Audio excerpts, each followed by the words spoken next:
স্মরণ করো ওই সময়ের কথা যখন হযরত ইব্রাহিম নবী আলাইহিস সালাতু ওয়াস সালাম তার জন্মদাতা পিতা আযরকে বলল, লি আবিহি আযর আতাত্তাখিযু আসনামান আলিহা, হে আমার পিতা, আপনি এই মূর্তি পূজাগুলো ছেড়ে দেন। কি করেন? মূর্তি পূজা ছেড়ে দেন, গায়রুল্লাহর পূজা ছেড়ে দেন। আজকে পৃথিবীতে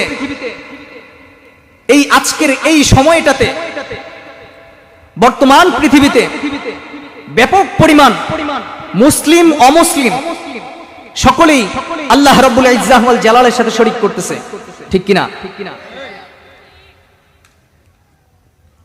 তো আল্লাহ রাব্বুল ইজ্জাহ ওয়াল জালাল বলেন, রাসূল সাল্লাল্লাহু আলাইহি ওয়াসাল্লাম বর্ণনা করেন, হযরত ইব্রাহিম আলাইহিস সালাতু ওয়াস সালাম বলেন তার পিতাকে, লি আবিহি আযর আতাত্তাখিযু আসনামান আলিহা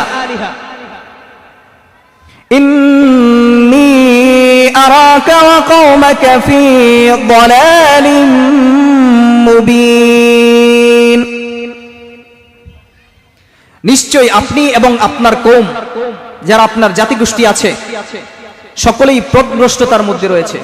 কিসের মধ্যে রয়েছে?